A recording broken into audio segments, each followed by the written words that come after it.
I'm Jim Wynn, and I'm calling Mrs. Sandi Hoover in New Mexico. I'm in Houston, Texas. Today is May the 4th of the year 2022. And we are, the topic today is the Houston Audubon history. Mrs.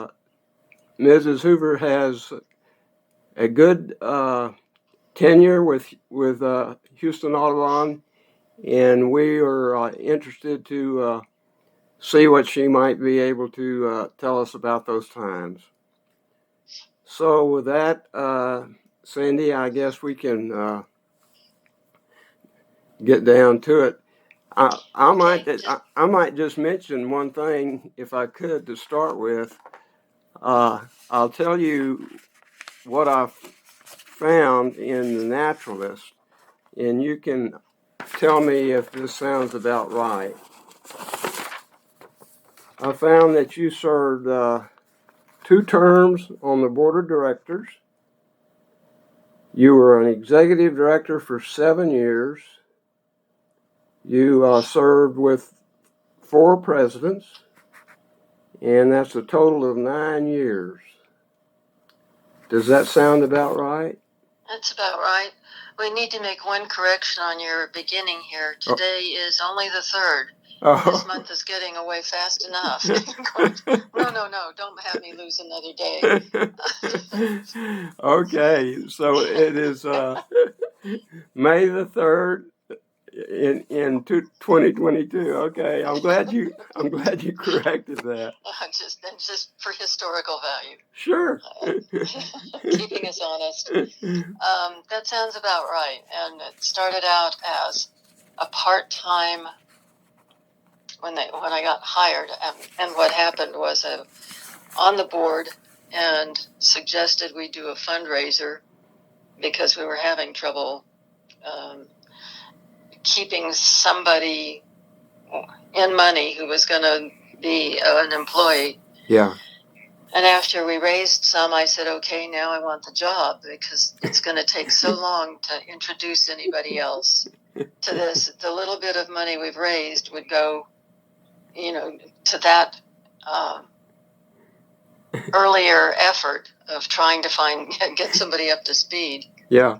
And so I thought, okay, so I was supposed to be working half-time, as was not called the executive director at that point. The guys who had been in charge were afraid to give anybody that name again since it had been misused by the previous employed person. Okay.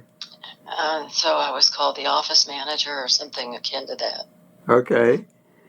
And at that point, I was working full-time, getting paid for half-time. At that stage of this situation, my husband would look at me when I get home and say, do you live here? Yeah. I haven't seen you in weeks. Are you okay? That kind of thing, because I was spending more time trying to get it organized and working as something other than just a good old boys birding club. Yeah. That it was a lengthy process. Anyway. Well, now you were still in the working out of the log cabin? Yeah. Oh, yeah. Okay. And just to orient people that aren't thinking about that year, that's before cell phones. Is that right? Well, almost. It was 86, so not really before. There were bricks at that point, the big silly things, and limited, as was a computer at that point. We did have some computer stuff at that stage. Internet was, kind of, what's the word I want? Not limited as much as iffy. Okay. So did you use email? Do you remember? Yeah, I'm thinking we did. Okay. Not a lot.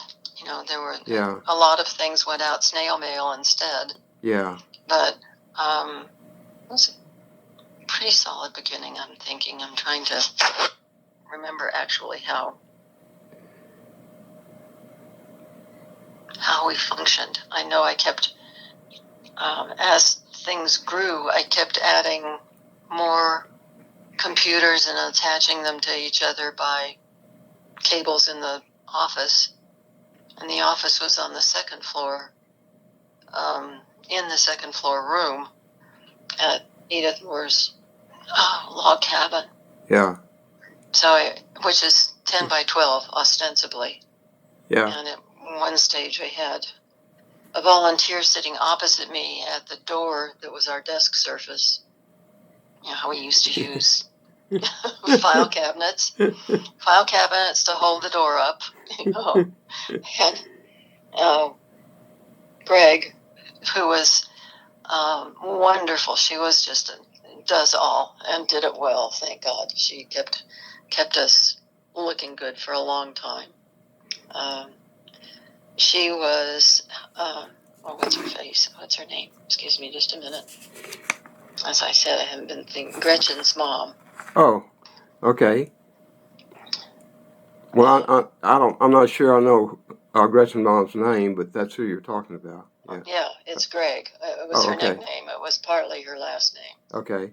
So it was Gregg. And she was, I think, what's her name now? I said I've slept since then, so it's hard to recall all those at this point. Sure.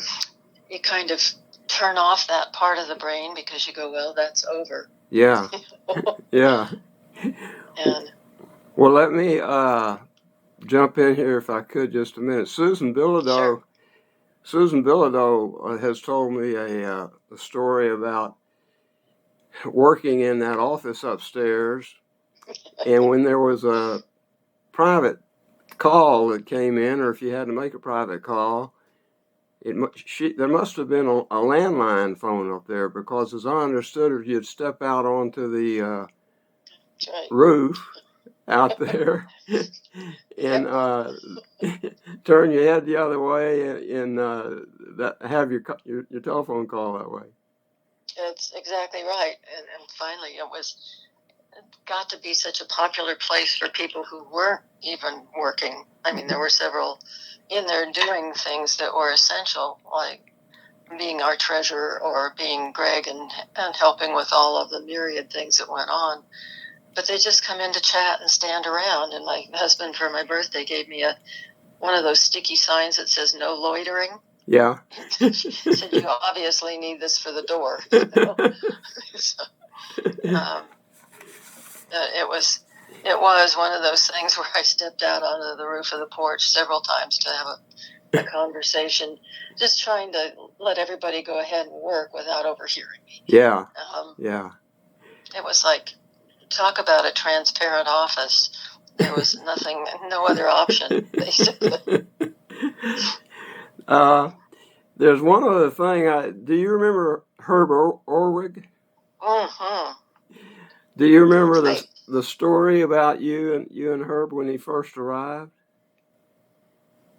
Probably several, but which one are you talking about? Well, let me read it to you. It was printed in the Naturalist, and I'm just going to read you parts of it. But it says, in those days, the Houston Audubon staff, which was 2 employees and 2 or 3 volunteers, worked in the cramped loft of the log cabin.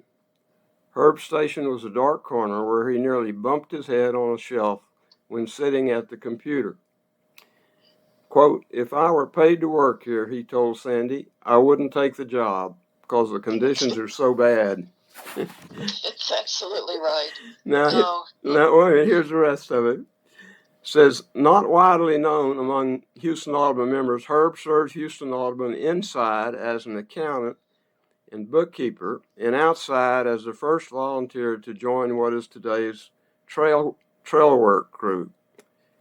A native Oklahoman with a characteristic Western drawl, Herb retired as the financial officer of a company in the oil industry.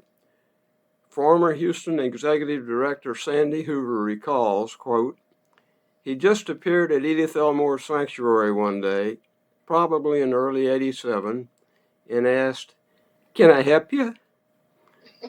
when, when I That was my herb. when I found out he had accounting experience, I almost didn't let him go home that day.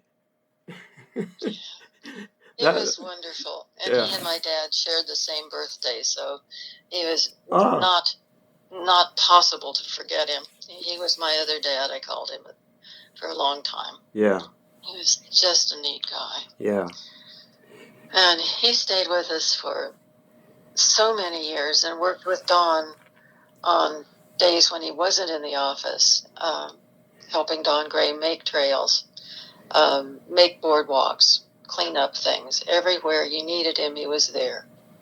I think he and Don were the two mainstays of keeping Edith Moore as a passable place that we could use for tours and show people what the woods were like. yeah, They were just marvelous. yeah. And there were others that joined them, so they had quite a crew after a while. Get out there and find 5 or 6 people working on making a trail Yeah, better one way or another. yeah. Yeah. Was the Chickadee Nature Store in there at that time? Yeah, we were there. Well, it started after we did. Okay. Okay. But yes, it was there for its duration. And one of the comic tragedies about that was the Easter holiday when we were closed, and a squirrel had gotten into the building at that point and couldn't get out, of course, because nobody was there for 4 days. So it just wreaked havoc. I mean, I could just see it bouncing around the place. It had taken out so many different things, knocking them off shelves, whether breaking things and just tearing it up. And then, of course, we kept big bags of birdseed for sale. Lord. And yeah, you can see what's coming. It's like, it's like the little Goldilocks testing every bag. Maybe this one stays better. Yeah. And punching holes and eating things and chewing on the edges of the window frames. I mean, just tearing around. We put wire over the chimney after that. Oh, geez, it made such a mess. That's probably a long weekend, too. It might have been a 3-day holiday. Yeah, it was. That's why I said I think he was in there 4 days. Brother. Friday through Monday. Okay. Oh, okay. Yeah. And it's amazing how much devastation they can wreak for what looks like a small, innocent animal. That's one of the funnies, though. We had a guy call one day and say, he just says, I give up. I've been trying to get the squirrels in my yard because they're getting across the feeder and eating all the birdseed. He said he'd been catching them and spray painting their tails green and then taking them off and releasing them. And he had 49 squirrels that he'd released in that summer, none of which had a green tail when they came in. He had a busy summer. Yeah, and then you can explain what a sink is to somebody and what it means in zoological terms. Yeah. Anyway, it was just, but that one was a lot less, concerning than the woman who called and said how much vodka is bad for hummingbirds. She'd been spiking the sugar water to keep it from freezing when they got cold. Oh, Lord. Gee. Yeah. Well, let me ask you, I think the first president that you served with was Gary Clark, but I'm not sure about that because... No. Okay, go ahead. It was Pete... Peltier? Peltier. Okay. Yeah. Okay. Yeah. He was essentially the compromise, acceptable president for the group. Okay. Because when I, just shortly after I started on the board and then ended up going into office management, that particular annual get together to vote on slates of officers. And it was so divisive that everybody had to go to one side of the backyard or the other to act on their vote. In other words, if you voted for one candidate, you had to go over here on this side. If you voted for the other candidate, you went over there. Really? Yeah, it was a very tense time. Uh-huh. Have you spoken with Bob McFarland? No, I have not. You need to talk with him. Okay. Because he was part of we call them the Young Turks at that point, who a bunch of us felt that the existing board should be replaced for various reasons. Yeah. Yeah, and the thing that Bob didn't recognize is that if you're going to have a palace coup, you have to kill the king. And, he didn't have that killer instinct. Yeah. And so it was a very awkward evening. And that's, that's all I have to say on that one. Okay. But it brought in a mixture of the two slates. Yeah. Which was not really wonderful. Yes, which didn't solve the problem, huh? No. Okay. Anyway. Okay. But that's way old. That's 85, 86. Yeah. Okay, and then the next administration, though, would have been Gary Clark. Is that right? I'm trying to remember what the order is. No, I've got. Yeah, that's right. But no, it was Ted Eubanks. He's later. I think you're right. It wasn't Gary, but there's another one whose name is missing right now. Well, it's Jane Schneider, and Gary Woods. Gary Woods was the one I was trying to think of. Okay. But I don't remember the order. I do remember that we had an opportunity for a lot of growth that was exciting with Ted. And at one point, I was spending a lot of time as the public face of Audubon with the different kinds of organizations that we worked with in Houston, and trying to get some of them to understand that concreting channels was not the way to go. Yeah. I don't know if you realize you've got 300 miles of bayou in that city. Okay. And what we ended up doing, the Audubon Society, coming out for, let's do detention ponds, let's do ways of stopping people from having to rebuild after every storm. Yeah. And so we were also part of the Harris County Flood Control Task Force, which was a very effective user organization that was under the auspices of the Harris County Flood Control District. Okay. So we had a chance to be seen as constructive and knowledgeable about what happens with water.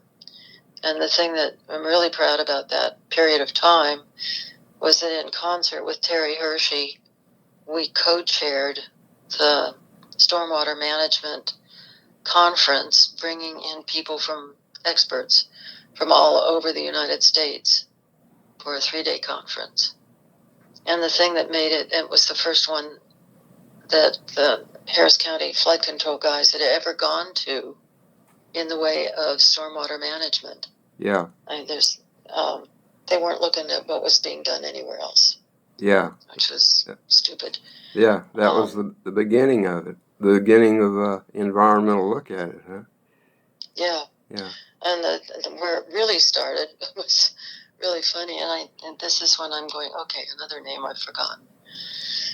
He was the head of the organization at the time we were joining it. and he came out I called and complained about the water that was coming down Rummel Creek. And he came out and looked at it, and we stood there at one of the bridges and talked. And he was saying, well, we can just concrete it all. Oh, Lord. And I said, oh, no, you can't. I said, it maybe work for you, but what's it going to do for that guy? And I was pointing at a soft-shell turtle that was living right there. Yeah. And it was the first time he'd seen something like that or had been exposed. He'd always been Army Corps of Engineers. Yeah. And he used that example in many talks to other people and organizations, and saying it was part of his conversion epiphany. Yeah. And, and I thought, that little thing, you hadn't thought about what you're doing. Yeah. Unbelievable. Yeah, that's a great story. I mean, that's the general public, most of them. It's a lot better today, but there's still too many that don't know. Yeah, that's great. We have a lot of no, I've lost the word. Detention ponds in the city today. Yep. Yeah. I was really proud to see some of those go up, or go down, as you want to say. Yeah. The creation of those, because that was one of the things. And the thing that made our conference different was, it was with Terry's clout to get people. And then I was able to do some of the things around the edges, say, okay, there will be no breakout sessions. Everybody gets to hear everything, because otherwise you'll disappear, or you'll listen to the things that you know about or that sound appealing. Yeah. And you won't learn. She and I had been going to floodplain management conferences together for a couple of years when that happened. And so we had all these tick marks of people who were knowledgeable about a subject and good communicators as well. Yeah. I said, we're not having anybody who can't speak well, because you lose their interest, and we can't afford to do that. We've got too many important things to be saying. So. Interesting. And then we prefaced that was in 93. And so the night before the whole conference started, there was a 9-inch rain, and I-10 went underwater with all the cars on it. Oh. And so we were accused of setting it up so we would be paid attention to. Well, that hadn't changed today, so that's interesting. No. Yeah, that's this rain happened to happen between Addicks Dam and downtown, so that it didn't get caught, and so it was just a terrible flood. Yeah. And we had all of these speakers who'd gotten in and were isolated on high ground. Some of the places, like at Terry's place in Memorial Park. Yeah. That area. Yeah. Which was a little higher. It was just that nobody could get from point A to point B because it was underwater. Oh, wow. Yeah. So, anyway. Timing is everything, huh? There also, at one point, while you were executive director, the Wallaceville project started up, apparently. You remember that, for the Wallaceville Dam? No. Must have been after I left. After you left? Okay. No, 90, because I was gone essentially in 96. Yeah, okay. Okay. Well, anything else you want to relate? I can I can read some names here and ask you about these people. Well, what are you trying to get? Let's go back to what you're aiming for with this. Okay. I'm trying to get a sense of the organization during the time that you worked there, and some good stories, and I think we've been getting both. It was a really neat time of growth, because when I started, it was less than 2,000 people that were members of Houston Audubon. Okay. And when I quit, it was during Ted's time, we got up to 7,000. Now, is that national or is that local memberships? Just local memberships. No kidding. I mean, there were some national members as well, but the total membership for Houston Audubon was 7,000 plus. Yeah. And part of it was because Ted was very outspoken and very, he made good copy. And yeah, we had some environmental things at the time that also brought attention to us. And they could see that we were doing good work because that was a time of growth in terms of acreage. Steve Gass can tell you more about that because he was so helpful. Yeah, we've got such an asset. Okay. Yeah, we've interviewed Steve. He was very, very, very helpful on it. Good. Let me trying to think what else might be fun or interesting. Oh gosh, Smith Oaks. Have you heard about all of the hassles with the people down there? Well, Steve wouldn't talk about all of them, so no, we haven't heard about all of them. Well, this was, and I think he was Smith or something of that ilk. Anyway, he was the one who collected money when people went in, and he was collecting it in cash, and a lot of it was disappearing. Okay. I mean, I knew darn good and well, and I went down. I would drive down on Sunday evenings to pick up what had happened over the weekend. And when I finally basically called him on it. Well, now, he was a resident, is that correct? Yeah. Beaten up old house right at the edge of Smith Oaks. Yeah, okay. He was not a member of Houston Audubon Society. Not really, no. Okay. He just happened to live there and had been charging people for coming into his woods, in quotes. But when we owned it, then we decided that we would make the payment with the patches so that we had an ID, and that became a way to tell that people had already paid or that they had paid. And at that point, I can still feel like I'm going to throw up when I even start to talk about it, because it was like, and I went into that house because I was, come in and I'll get you the money kind of thing.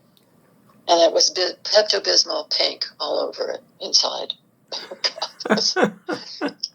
And I called her Sandra of the Raven Tresses. His daughter was very aggressive, and she her signature color was pink, and that's why everything around was pink, and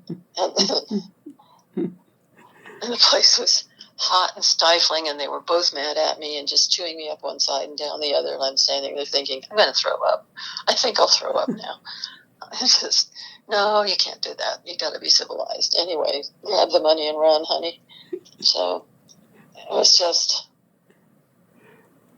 a terrible experience trying to say, I know what you've been doing, and this change in our routine is going to stop that, because we're collecting money over at Scout Woods, and so you'll see people come in with the patch, and they've already paid, and they won't pay you again.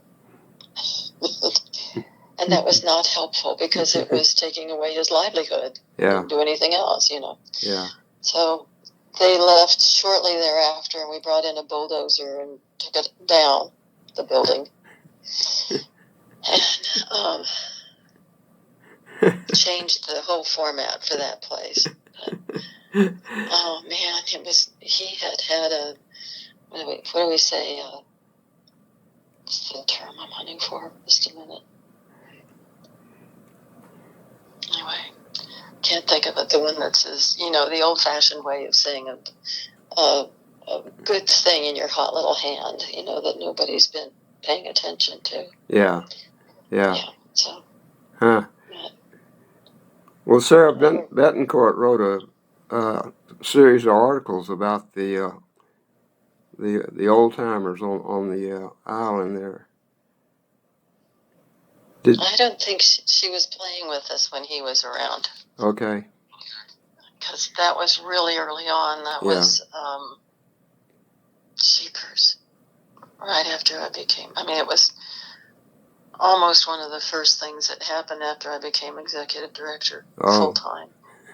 And it was just grim, Yeah. But the other one for that time was at Edith Moore itself, because we'd had a lot of vandalism and we'd had a lot of just stuff going on in the sanctuary. And the idea was we were going to stop it. And we knew that most of it came in off of the southeast entrance. And so I went over and locked it. We had decided to do that. Mm-hmm. Our property, we don't have to let them in there. Mm-hmm. We can have it open when we want to. Mm-hmm. And the first day I was, quote, director, this woman came storming into the cabin, reading me the riot act how dare we lock that gate. It's where she took her dog for a walk. And I said, yeah, and you leave its poop there too. But she was not pleased at all. She was really tacky. And but I felt like I'd been gut shot. Here's your first morning and you're going, oh, well, I alienated the neighbors and caused a real riot. And here, maybe I'll quit now. Oh, God. Oh, brother. Yeah. Everybody dumped their lawn clippings in that area. And, it was unmanageable with it that way. And so that's when one of our best helpers, Annette Walgren Steele, came into being because she lived over there. And she said, I'll be glad to open it during the day and close it in the afternoon, the evening. Yeah. And so she took over that job, and then she ended up being involved with the Texas Wildlife Rehabilitation Coalition, which at that point was on our porch, which was really cool, actually. I loved that opportunity to meet baby birds and do what you could to be helpful, and people were always bringing things in anyway. Yeah. I had too many hummingbirds die in my hand. Huh. But anyhow. Well, that's a new story. I hadn't heard that one at all. Yeah. Which, TWRC being on our porch? TWRC. Oh, yeah. Yeah. Yeah, and what we did after a while, we had, first they were on there with just some lightweight screening, and we got heavier stuff because the raccoons could break in and decimate a baby bird is a good snack for a raccoon. Yeah. And so, but it was there for several years. And before they finally got a place first in the mall and then their own building somewhere. Yeah. Carol, what's Carol's last name? She was one of our board members and she lived in the neighborhood. Brilliant woman.